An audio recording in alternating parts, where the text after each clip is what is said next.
Hello बच्चों, कैसे हैं आप सब। आई होप मजे में होंगे। बच्चों, आज हमारा सेकंड लेक्चर है मोशन इन वन डायमेंशन या motion in a straight line का। अगर आपने प्रीवियस लेक्चर नहीं देखा है तो फटाक से जा करके पहले लेक्चर 1 देख लीजिए ताकि ये लेक्चर आपको अच्छे से समझ में आए। अगर आप इस चैनल पर नए हैं तो जल्दी से कर लीजिए इस चैनल को सब्सक्राइब, क्योंकि इसी चैनल पर आपको मिलेगा और बढ़िया बढ़िया content for your physics journey. ठीक, तो चलिए शुरू करते हैं चैप्टर। बच्चों, इस चैप्टर में अब आज जो हम लोग पढ़ेंगे वो है concept of distance and displacement, और डिस्प्लेसमेंट की कुछ खास कैरेक्टरिस्टिक्स को अच्छे से समझेंगे और फिर करेंगे उसके ऊपर बेस्ड कुछ बढ़िया से क्वेश्चंस, ताकि हमारी अंडरस्टैंडिंग और मजबूत और जबरदस्त हो सके। ठीक, तो चलिए स्टार्ट करते हैं with the concept of distance. अगर हम डिस्टेंस की बात करें, डिस्टेंस क्या होता है। मान लीजिए कोई भी बॉडी चल रही है, एक सिंपल सा एग्जांपल लेते हैं। मान लीजिए हमारे पास एक बॉडी है, बॉडी ए, जो चल रही है इस पॉइंट ए से। ये पॉइंट ए से चलना शुरू करी और चलते चलते चलते ये ऐसे पॉइंट बी तक पहुंच गई। तो इसने जो पाथ चला क्या है, ये है वो path. This is the path that the body has travelled. ये पाथ ट्रेवल किया बॉडी ने, जो हमने ब्लू डॉटेड लाइन से शो किया है। तो अगर मैं इस पाथ की एक्चुअल लेंथ नाप लूं, अगर मैं इसको एक्चुअली में मेजर कर लूं, तो वो बन जाएगा हमारे लिए डिस्टेंस। क्योंकि डिस्टेंस क्या होता है, डिस्टेंस होता है the length of actual path covered by a body. जब भी कोई बॉडी चल रही होती है तो वो जो अपना पाथ कवर करती है from initial towards the final position, उसी को हम नाम देते हैं डिस्टेंस। अभी जो डिस्टेंस है ये एक स्केलर क्वांटिटी है। It is a scalar quantity. Scalar quantity क्यों? क्योंकि जब भी हम डिस्टेंस की बात करते हैं हम कभी डायरेक्शन को इसमें इन्वॉल्व नहीं करते। हम नहीं बताते कि इसमें डायरेक्शन क्या लग रही है, हम सिर्फ बात करते हैं अबाउट इट्स मैग्नीट्यूड। इसीलिए ये जो डिस्टेंस है ये एक स्केलर क्वांटिटी बन जाता है। अब इसकी जो ऐसा यूनिट निकल करके आती है वो होती है मीटर, और इसकी सीजीएस यूनिट होती है सेंटीमीटर। इसके जो डायमेंशंस हैं, it has the dimensions of m0 l1 t0, यानी केवल लेंथ के ही डायमेंशंस इसके अंदर मिलते हैं। अब इसके बाद बच्चों आ जाते हैं हम लोग डिस्प्लेसमेंट पर। Displacement on the other hand distance की तरह नहीं है। डिस्टेंस एक स्केलर था, लेकिन डिस्प्लेसमेंट एक वेक्टर है। क्यों? देखो, मान लो बॉडी ए से चलना शुरू हुई और बी तक पहुंच गई। तो अगर आप ऑब्जर्व करो, ये जो ए पॉइंट है ये बन गया हमारा इनिशियल पॉइंट या इनिशियल पोजीशन। ये बन गई इनिशियल पोजीशन। और ये जो पॉइंट बी है, यहां तक बॉडी आकर के रुक गई, तो पॉइंट बी बन गया हमारे लिए फाइनल पोजीशन। ठीक, अब अगर मैं इनिशियल पोजीशन को फाइनल पोजीशन से जोड़ना चाहूं और मैं चाहूं शॉर्टेस्ट पाथ होना चाहिए वो, तो ज्योमेट्री कहती है स्पेस में रखे गए किन्हीं भी दो पॉइंट्स को अगर आपने जोड़ना है with the shortest possible path, तो वो होता है एक straight line joining the two points. तो इसी तरह से मैं ए को बी से एक स्ट्रेट लाइन से ज्वाइन कर देता हूं, और मैं स्ट्रेट लाइन में एक एरो लगा देता हूं फॉर द डायरेक्शन। और ये डायरेक्शन किधर से किधर है, देखो ए से बी की तरफ। ए क्या थी, इनिशियल पोजीशन, बी क्या है, फाइनल पोजीशन। इसका मतलब इसकी डायरेक्शन होती है from initial towards final position. और ये इनिशियल और फाइनल को जोड़ता हुआ जो शॉर्टेस्ट पॉसिबल पाथ है उसी को हम नाम देते हैं डिस्प्लेसमेंट। ठीक, अब डिस्प्लेसमेंट में क्योंकि डायरेक्शन आ गई इनिशियल से फाइनल की तरफ, इसलिए डिस्प्लेसमेंट बन जाता है एक वेक्टर क्वांटिटी। याद रखिएगा, इसकी डायरेक्शन होती है from initial point to the final point. ये बात याद रखिएगा, it has a direction from initial to final. और क्योंकि डायरेक्शन आ गई इसीलिए क्वांटिटी क्या बन गई, vector quantity. So displacement is a vector quantity. इसकी भी ऐसा यूनिट मीटर ही होती है और इसकी सीजीएस यूनिट सेंटीमीटर ही होती है। ठीक है, सेम एज डिस्टेंस। इसका अगर डायमेंशनल फॉर्मूला देखो वो भी सेम है, m0 l1 t0। सेम, बिल्कुल बिल्कुल डिस्टेंस की तरह ही है। बस फर्क क्या है, तो इसमें एक डायरेक्शन अटैच हो जाती है। अब इसको थोड़ा सा और अच्छे से एग्जांपल से समझते हैं। मान लीजिए हमारे पास एक ऑब्जेक्ट है या एक बॉय है, let us name him Chantu. ठीक है, हमारा प्यारा चंटू। ये पॉइंट ए से चल रहा है, ये है इसकी इनिशियल पोजीशन।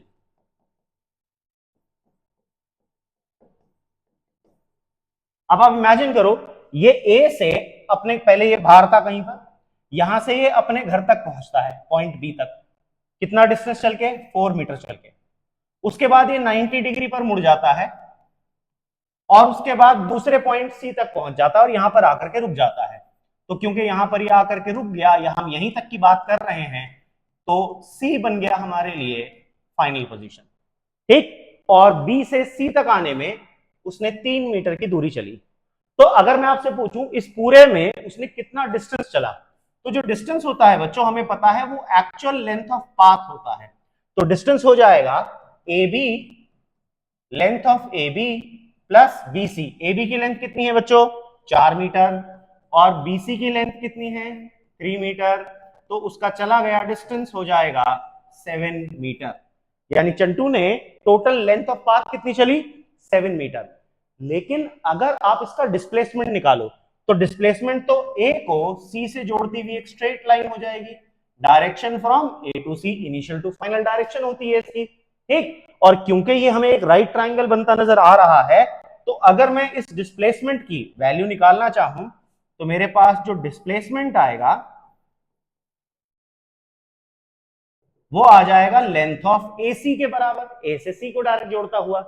और वो पाइथागोरस थ्योरम से हम निकाल सकते हैं अंडर रूट ऑफ 4 का स्क्वायर प्लस 3 का square that is square root of 25। तो डिस्प्लेसमेंट आ गया हमारे पास 5 मीटर। तो देखो यहां पर डिस्प्लेसमेंट की वैल्यू डिस्टेंस से अलग आई, क्योंकि डिस्टेंस होता है असली पाथ, एक्चुअल पाथ की लेंथ, लेकिन जो डिस्प्लेसमेंट है बच्चों वो होता है हमेशा इनिशियल को फाइनल से जोड़ती हुई शॉर्टेस्ट लेंथ। ठीक है, अब हम इसी डिस्प्लेसमेंट को थोड़ा बेटर अंडरस्टैंड करेंगे। इसकी कुछ बेसिक सी प्रॉपर्टीज हैं जो अब हम लोगों ने समझनी है। तो let us understand those properties. ठीक, तो सबसे पहले हम लोग बात करते हैं डिस्प्लेसमेंट की यूनिट्स की। Displacement has the units of length. अगर आप ऐसा यूनिट की बात करो तो इसकी ऐसा यूनिट है मीटर, और अगर आप इसी की सीजीएस यूनिट की बात करो, सीजीएस यूनिट है सेंटीमीटर, और हम सब जानते हैं ये मीटर और सेंटीमीटर एक्चुअली में लेंथ की ही यूनिट्स होती हैं। ठीक, अब इसके बाद आते हैं दूसरे कॉन्सेप्ट पर। The displacement of an object can be positive, negative और जीरो। किसी भी ऑब्जेक्ट का जो डिस्प्लेसमेंट है बच्चों वो पॉजिटिव भी हो सकता है, नेगेटिव भी हो सकता है और जीरो भी हो सकता है। इसको समझते हैं एक बढ़िया से एग्जांपल के साथ, हमें ये कॉन्सेप्ट बहुत अच्छे से क्लियर हो जाएगा। यहां पर मैं एक्स एक्सिस बना रहा हूं, ये हमने बना दिया ओरिजिन +1 +2 +3 एंड +4। यहां पर आ गया -1 -2 एंड -3, ये हमने बना दिया। अब हम इस साइड पर ओरिजिन के राइट साइड की सारी डायरेक्शंस को लेंगे पॉजिटिव और ओरिजिन के लेफ्ट साइड की सारी डायरेक्शंस को लेंगे नेगेटिव। ठीक, हम चलना शुरू करते हैं पॉइंट ए से। ये हमारा ए जो है ये बन गया हमारा इनिशियल पॉइंट। हम ए से बी तक आते हैं इस पॉइंट तक, ये ए से बी तक। तो ए से बी तक जो पाथ चला बॉडी ने वो कुछ ऐसा हो गया, ए से बी इस डायरेक्शन में हम चले अभी। तो अगर मैं आपसे ए से बी तक के लिए फॉर ए बी, अगर मैं इस पाथ की बात करूं, फॉर ए बी पाथ की बात करूं, और मैं आपसे पूछूं what is the distance, distance कितना हो गया, आप कहोगे एक्चुअल पाथ 0 से 4 तक 4 मीटर। और अगर मैं डिस्प्लेसमेंट की बात करूं तो डिस्प्लेसमेंट भी कितना हो गया 4 मीटर। तो हमारे पास पॉजिटिव डिस्प्लेसमेंट आ गया। अब दूसरा केस लेते हैं, दूसरा केस लेते हैं from A to B and back to A. यानी जो बॉडी है पहले वो ए से बी तक गई और फिर घूम करके वापस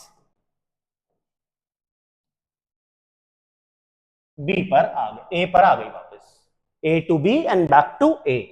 अगर इस केस के लिए अब आप डिस्टेंस निकालो तो देखो जाते हुए ए से बी तक उसने चला 4 मीटर, वापस बी से ए तक आते हुए उसने फिर से चला 4 मीटर, तो उसका डिस्टेंस कितना हो गया बच्चों? डिस्टेंस तो हो गया 8 मीटर्स। लेकिन अगर आप उसके डिस्प्लेसमेंट की बात करो तो वो जहां से गया था वापस घूम के वहीं पर आ गया, तो यानी अब वो उसी पॉइंट पर है, उसका फाइनल पॉइंट और इनिशियल पॉइंट कंसाइड कर गए, तो उनके बीच की दूरी कितनी हो गई? एग्जैक्टली 0, है ना बात? 0 हो गया। तो यहां पर जो डिस्प्लेसमेंट हमारे पास आएगा बच्चों, डिस्प्लेसमेंट बन जाएगा 0। The displacement will become 0। तो डिस्प्लेसमेंट हमारे लिए 0 हो गया, ए से बी एंड बैक टू ए। अब तीसरा केस लेते हैं। मान लीजिए बॉडी यहां इस पॉइंट सी तक आ गई, तो सी हमारे लिए बन गया फाइनल पॉइंट। तो अब कंडीशन क्या है? कंडीशन है from A to B and B to C, यानी बॉडी पहले ए से बी तक गई, उसके बाद बी से सीधा सी तक आ गई, बी से सीधा सी तक आ गई हमारी बॉडी, ए से बी और बी से सीधा सी। ठीक, तो अगर आप ऐसे में देखो डिस्टेंस कितना चला, ए से बी तक उसने चला 4 मीटर, और बी से सी के बीच का अगर आप डिस्टेंस कैलकुलेट करो यहां से लेके यहां तक, तो बच्चों ये आ जाएगा 7 मीटर। तो डिस्टेंस कितना आ गया हमारे पास? 11 मीटर। लेकिन अगर अब आप इसका डिस्प्लेसमेंट निकालो, ध्यान से देखना, बॉडी चलना कहां से शुरू हुई थी? इनिशियल पॉइंट वाज ए, तो ये ए हमारा इनिशियल पॉइंट है, और फाइनली रुकी कहां पर आकर के? सी पर, तो सी हमारा फाइनल पॉइंट बन गया। इनिशियल को फाइनल से अगर मैं जोड़ रहा हूं तो मेरे पास सीधा सीधा ये डिस्टेंस निकल करके आ रहा है, 0 से -3 हो जाता है -3 मीटर। तो देखो डिस्प्लेसमेंट पॉजिटिव भी हो सकता है, डिस्प्लेसमेंट 0 भी हो सकता है, और डिस्प्लेसमेंट नेगेटिव भी हो सकता है। यही बात कही थी हमारे पॉइंट नंबर 2 ने। ठीक, अब आते हैं पॉइंट नंबर 3 पर।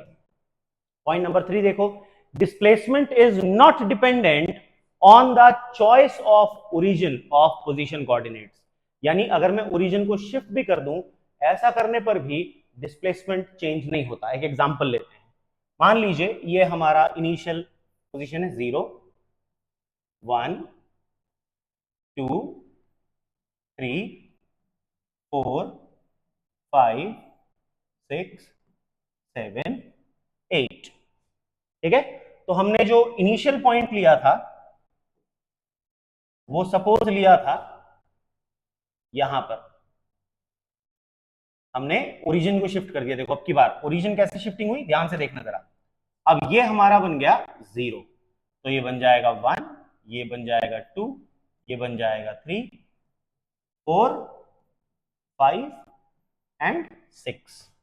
ठीक है, अब ध्यान से देखना, ये हमने मान लो ये हमने कहा है ये है बॉडी इनिशियल पॉइंट ए से इस फाइनल पॉइंट बी तक आ गई, ए से बी तक। तो अगर मैं फर्स्ट केस में, केस 1 में डिस्प्लेसमेंट कैलकुलेट करूं बच्चों, तो वो आ जाएगा final position 6 minus initial position 2, that is 4 metre. ठीक, अब हमने ओरिजिन शिफ्ट कर दिया, तो अब हमारा ए पॉइंट यहां पर लाया कर रहा है, ओरिजिन के साथ कंसाइड कर रहा है, और बी पॉइंट इस पोजीशन पर लाया कर रहा है। देखो बिल्कुल सेम यहीं पर, एग्जैक्टली सेम। ठीक है, हमने क्या किया, ओरिजिन को शिफ्ट कर दिया इधर की तरफ, ओरिजिन को राइट की तरफ शिफ्ट कर दिया। अब जरा सेकंड केस में अगर मैं डिस्प्लेसमेंट निकालूं, तो देखो अगर अब आप डिस्प्लेसमेंट निकालो तो फाइनल पोजीशन कितनी है 4, इनिशियल पोजीशन कितनी है 0, कितना आया 4 मीटर। इससे पिछले वाले केस में कितना था 4 मीटर, और ओरिजिन शिफ्ट करने के बाद भी कितना हुआ 4 मीटर। तो इससे पता चलता है कि जो डिस्प्लेसमेंट की वैल्यू है वो ओरिजिन को शिफ्ट करने से चेंज नहीं होती। ठीक है, अब आते हैं चौथे पॉइंट पर, the actual distance of the actual distance traveled by an object in a given time interval is greater than equal to और equal to the magnitude of the displacement. यानी अगर कोई बॉडी चल रही है तो उसका डिस्टेंस या तो हमेशा डिस्प्लेसमेंट से ज्यादा होगा या उसके बराबर हो सकता है। आप ऐसा कोई भी केस नहीं बना सकते जहां पर बॉडी का डिस्टेंस कम हो और डिस्प्लेसमेंट ज्यादा। हमने जो प्रीवियस एग्जांपल लिया था इसी को देख लो। अगर आप इस एग्जांपल को देखो ध्यान से तो बॉडी जब ए से बी तक गई थी तो डिस्टेंस और डिस्प्लेसमेंट बराबर थे। जब बॉडी ए से बी और बी से ए वापस आई तो डिस्टेंस कम था, डिस्टेंस ज्यादा था और डिस्प्लेसमेंट कम। इसी तरीके से अगर बॉडी ए से बी और बी से सी तक आई तब भी डिस्टेंस ज्यादा था और डिस्प्लेसमेंट कम था। आप ऐसा कोई भी केस नहीं बना सकते जहां पर आप ये कहो कि बॉडी का भैया डिस्टेंस तो है कम और डिस्प्लेसमेंट है ज्यादा। हमेशा डिस्टेंस ज्यादा हो सकता है डिस्प्लेसमेंट से या डिस्टेंस और डिस्प्लेसमेंट बराबर हो सकते हैं। ऐसा कोई पॉसिबिलिटी नहीं है जहां पर डिस्टेंस कम हो जाए और डिस्प्लेसमेंट ज्यादा हो जाए। तो इस बात को आपको ध्यान रखना है, ठीक। इसके बाद आते हैं नेक्स्ट पॉइंट पर। The displacement of an object between two points is the unique path that it takes या that the body takes from initial to final position. Simple सा एग्जांपल से समझते हैं। ये है पॉइंट ए और ये है पॉइंट बी। ये जो पॉइंट ए है ये है हमारी इनिशियल पोजीशन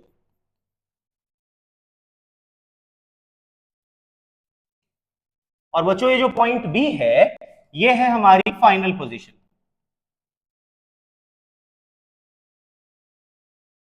ठीक है, अब हम अलग अलग रास्ते से ए से बी तक जाने की कोशिश करते हैं। तो हमने पहले ए से बी तक जाने के लिए ये रास्ता चुना,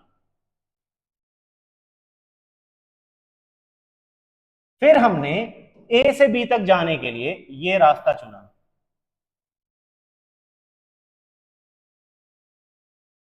फिर हमने ए से बी तक जाने के लिए ये तीसरा रास्ता चुना, फिर हमने ए से बी तक जाने के लिए ये एक चौथा रास्ता भी चुन लिया।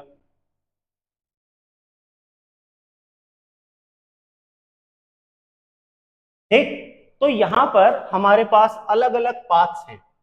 सब पाथ्स को नंबर देते हैं। हमने कहा ये है पाथ 1, ये है पाथ 2, ये है पाथ 3 और ये है पाथ 4। तो भैया ए से बी तक जाने के लिए हमने रास्ते अलग अलग चुने, तो ऑब्वियस सी बात है पाथ 1 का डिस्टेंस अलग होगा क्योंकि उसकी लंबाई अलग है, पाथ 2 का अलग होगा, पाथ 3 का अलग होगा और पाथ 4 का अलग होगा। ये बात हमें समझ में आ गई। तो ए से बी तक जाने के लिए अलग अलग पाथ चुनने पर डिस्टेंसेस अलग अलग हो सकते हैं, ट्रू। लेकिन अगर मैं डिस्प्लेसमेंट बनाने की कोशिश करूं तो मैं डिस्प्लेसमेंट सिर्फ ऐसे बना सकता हूं, ए को बी से जोड़ता हुआ एक स्ट्रेट एरो, ये। ठीक, तो चाहे फिर मैं पाथ 1 के लिए देखूं, पाथ 1 के लिए ए से बी तक ही जा रहे थे, डिस्प्लेसमेंट कितना है, ए बी, ये डिस्प्लेसमेंट है।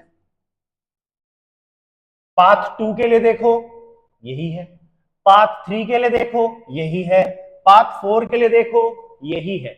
इसका मतलब चाहे आप कितने भी अलग अलग रास्तों से दो पॉइंट्स के बीच में चले जाओ, जब तक इनिशियल और फाइनल पोजीशन सेम है तब तक डिस्प्लेसमेंट की सिर्फ एक ही वैल्यू पॉसिबल है, यूनिक।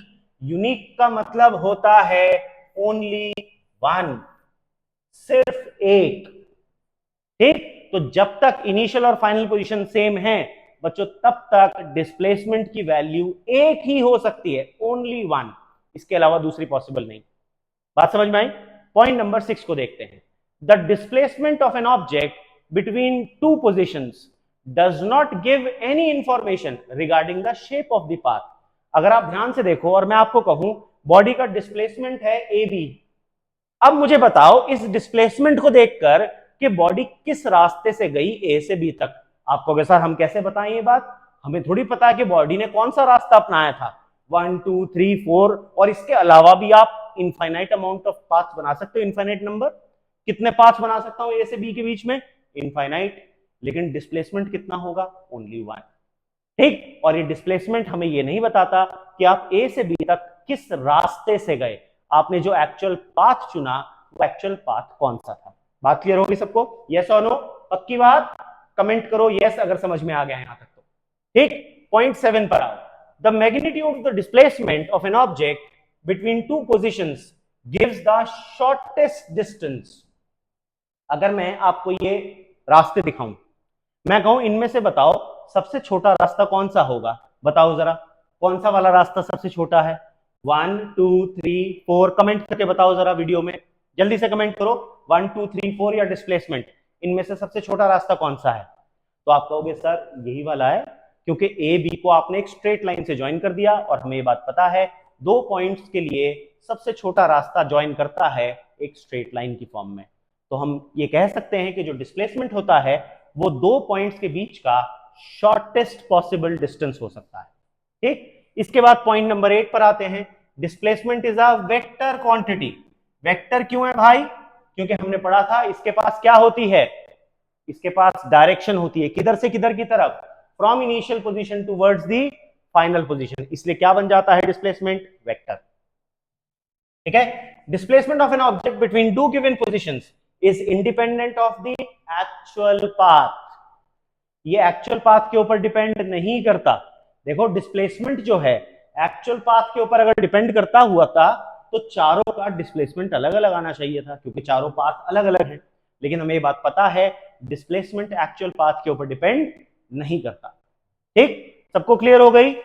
ये थी बच्चों डिस्प्लेसमेंट की कुछ इंपॉर्टेंट प्रॉपर्टीज। ये अगर आपको समझ में आ गई तो फटाक से इस वीडियो को लाइक कर दो। ठीक, चलिए अब हम इसके कुछ क्वेश्चंस देखते हैं। क्वेश्चन से हमेशा जो हमारे कॉन्सेप्ट हैं वो और मजबूत और पक्के हो जाते हैं, तो थोड़ा सा ध्यान देंगे इन क्वेश्चंस पर। ठीक, चलिए question number 1। In figure a particle moves along a circular path. A से चलना हुआ, ए से बी, बी से सी से डी और घूमकर ए।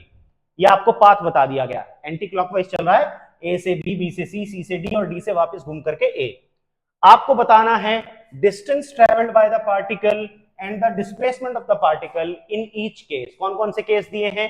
ए से बी, ए से सी, ए से डी और ए से घूम करके ए। तो आपको ये पॉइंट्स दिए गए हैं, आपको बताना है displacement of the particle in each of the case. Video को फटाक से पॉज करो और इसको करने की कोशिश करो जल्दी से। चलिए अब हम सॉल्व करते हैं इसको। ठीक है, अब अगर आप ध्यान से देखो यहां पर, तो यहां पर हमारे पास जो कंडीशन है हमें दिया गया है पाथ ऐसे, बल्कि रुको थोड़ा सा अच्छा सा बना लेते हैं ना, अच्छा लगेगा हमको भी। ये रहा हमारा पाथ।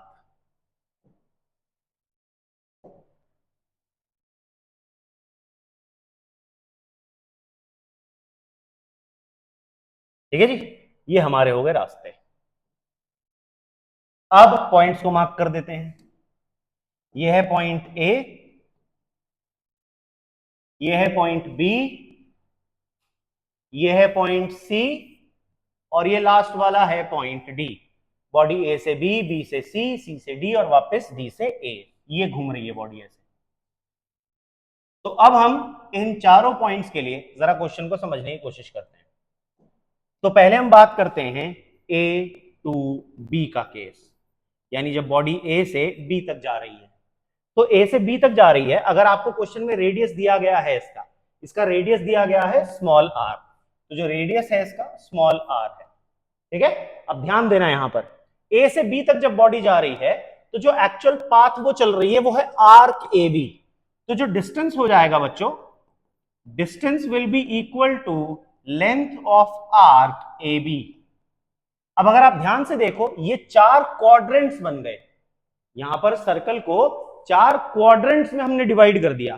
तो अगर चार क्वाड्रेंट्स में बांट दिया तो एक क्वाड्रेंट का एंगल 90 डिग्री है यहां पर, और ये एक सर्कल का 1/4 स्लाइस बन गया। जैसे पिज्जा के स्लाइस होते हैं ऐसे हमने एक पिज्जा को 4 स्लाइसेस में बांट दिया। ठीक, तो इसकी जो सरकमफेरेंस है उसका भी 1/4 हो जाएगा। सरकमफेरेंस का फॉर्मूला कितना होता है? 2 पाई आर, उसका 1/4 यानी 4 से डिवाइड कर दिया, तो आपके पास डिस्टेंस कितना आ गया? पाई आर अपॉन 2। ये तो आ गया ए से बी तक का डिस्टेंस। अब बात करते हैं ए से बी तक के डिस्प्लेसमेंट की।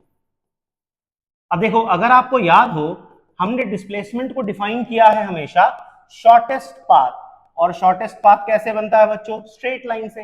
यानी अगर मैं ए से बी को एक स्ट्रेट लाइन से ज्वाइन कर दूं तो वो मेरा शॉर्टेस्ट पाथ हो जाएगा, तो O B will be the shortest path. और ध्यान से देखो यहां पर हम सबको ये एक ए ओ बी एक राइट ट्राइंगल नजर आ रहा है, राइट ट्राइंगल है, ये हाइपोटेन्यूज है, तो अगर मैं इसकी लेंथ निकालूं तो under root of are square plus are square that is R root 2, है ना।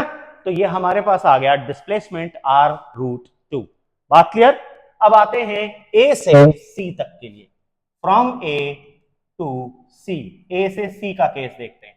अब ए से सी तक चलते चलते चलते बॉडी यहां पर ऐसे आई, तो इसने सेमी सर्कल चल लिया, तो जो डिस्प्लेसमेंट है वो सेमी सर्कल, जो डिस्टेंस हो जाएगा बच्चों वो सेमी सर्कल की जो सर्कमफेरेंस है उसके बराबर हो जाएगा, है ना, आर की लेंथ।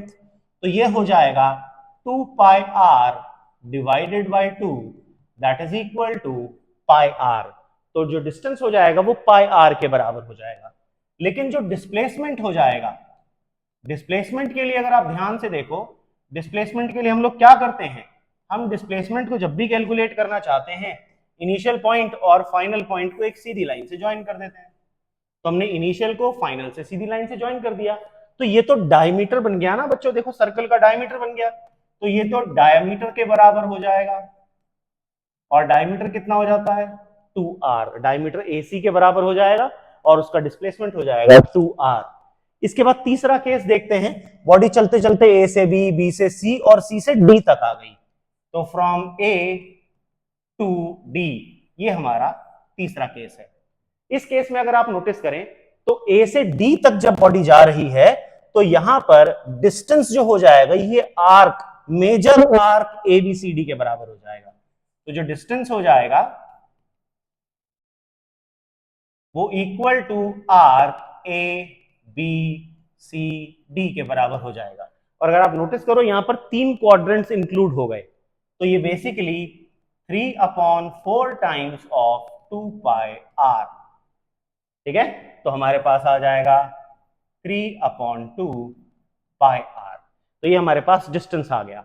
अब बात करते हैं डिस्प्लेसमेंट की। इस केस में अगर हम डिस्प्लेसमेंट को देखें बच्चों, तो डिस्प्लेसमेंट तो ए को, अगर मैं, ये फाइनल पॉइंट डी है और ये इनिशियल पॉइंट ए है, तो मैं डी को ए से एक स्ट्रेट लाइन से ज्वाइन कर दूं, तो ये कॉर्ड आ गई एडी, ये रेडियस आर है, ये रेडियस आर है।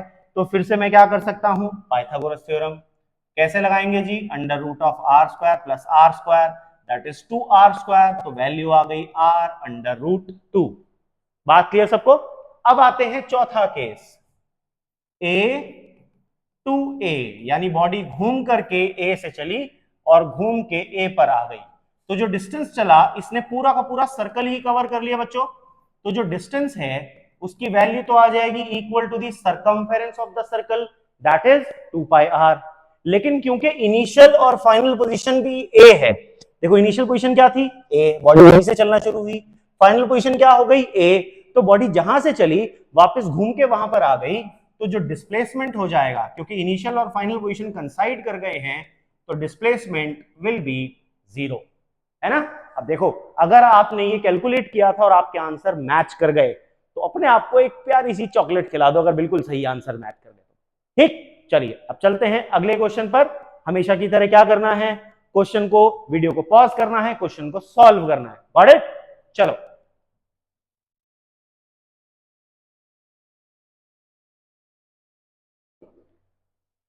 देखो जरा क्वेश्चन क्या है। क्वेश्चन कह रहा है particle moves on a circular path of radius r, if it completes one revolution in 40 seconds, calculate distance and displacement in 2 minute 20 seconds। अगर पार्टिकल r रेडियस के पाथ में चल रहा है और वो एक रेवोल्यूशन 40 सेकंड में पूरा करता है, तो आपको बताना है 2 मिनट 20 सेकंड में वो कितना डिस्टेंस और कितना डिस्प्लेसमेंट चल लेगा।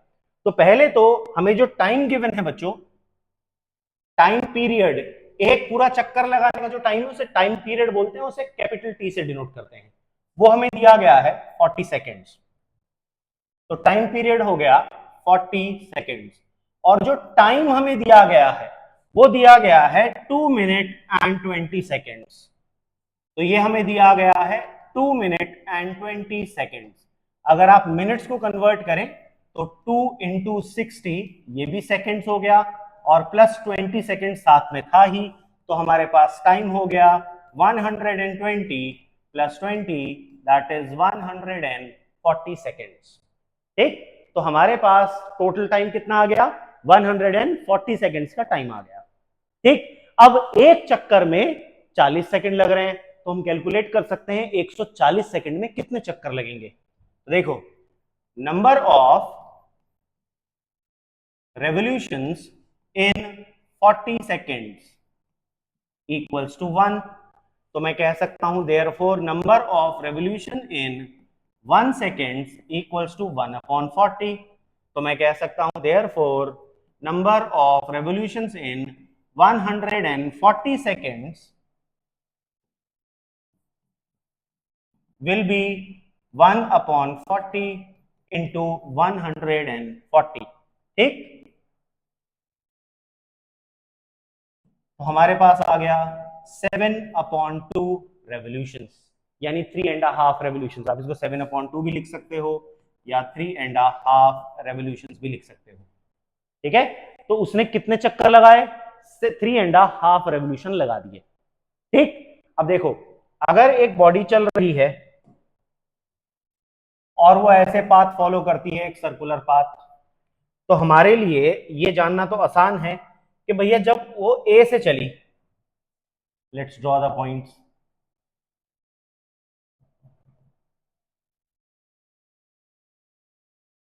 ए से चली तो ए से घूम करके एक चक्कर, फिर 2 चक्कर, फिर 3 चक्कर, तो वो तो ए पर ही आ जाएगी। लेकिन उसके बाद आधा रेवोल्यूशन और बचा, तो आधे रेवोल्यूशन के लिए वो बी पर आकर के रुकेगी। ठीक है, तो जो डिस्टेंस होगा बॉडी का,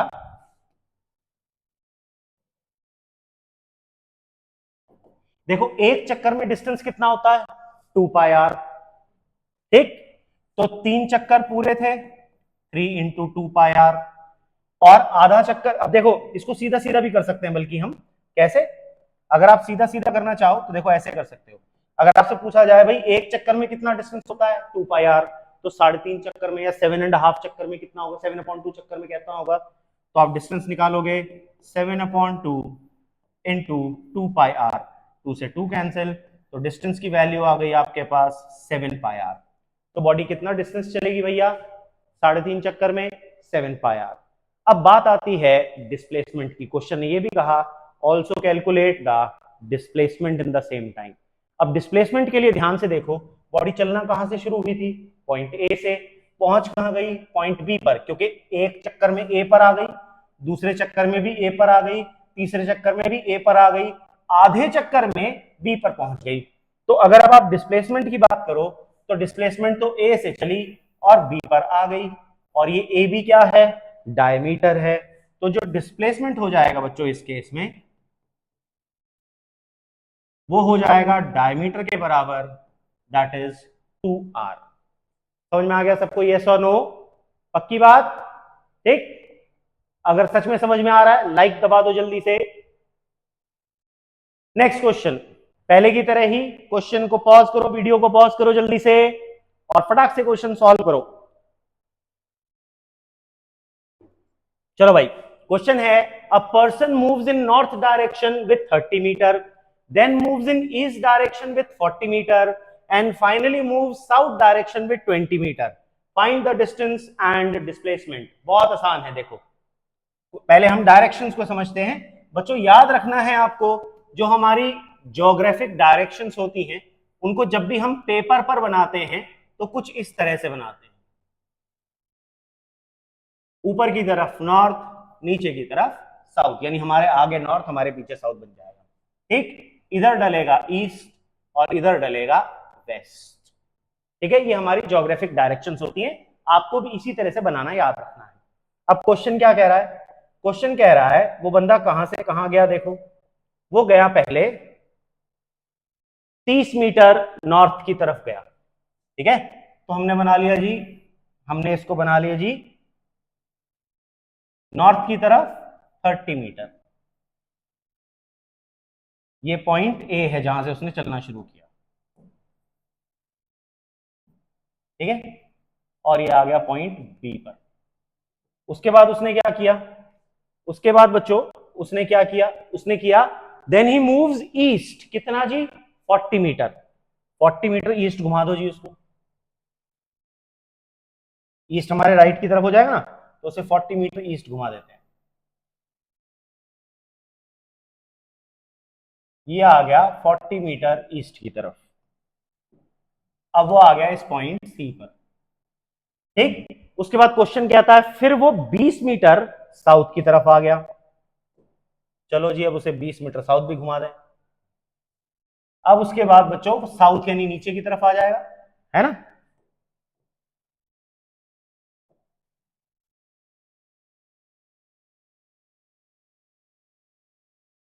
ये 20 मीटर वो साउथ चल करके और आ गया फाइनली इस पॉइंट डी पर, ठीक। अब आपसे पूछा गया डिस्टेंस बताओ कितना है, तो डिस्टेंस का तो तरीका क्या होता है, जो जो पाथ चले उन सबको ऐड कर दो, क्योंकि डिस्टेंस होता है लेंथ ऑफ एक्चुअल पाथ।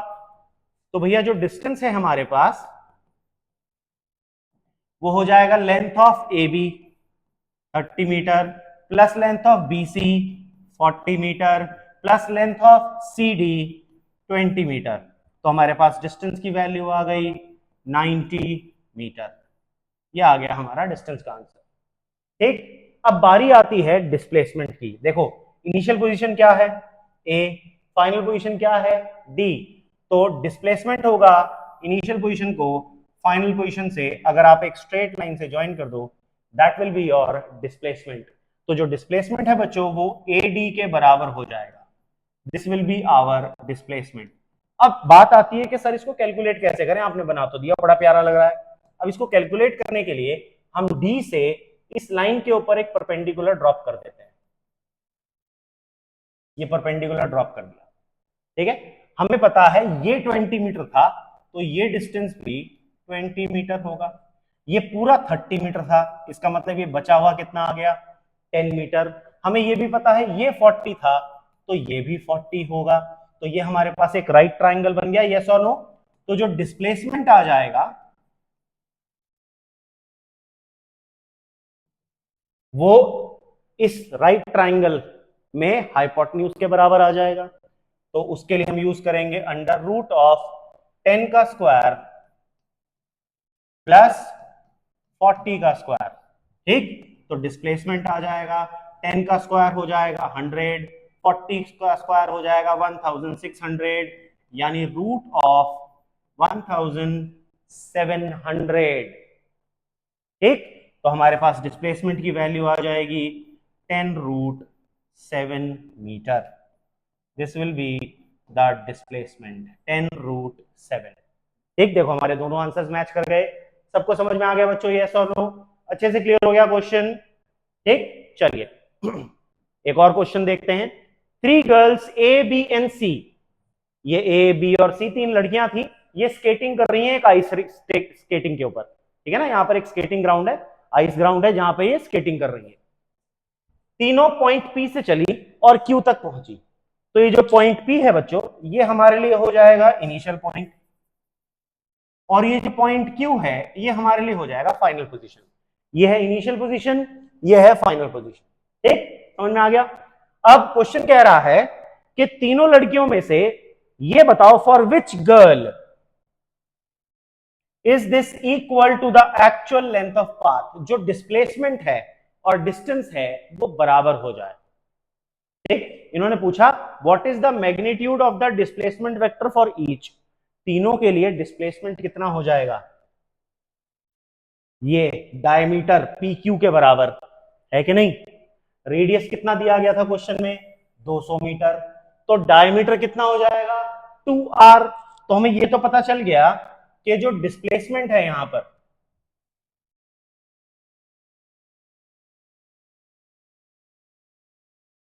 वो डायमीटर पी क्यू के बराबर हो जाएगा,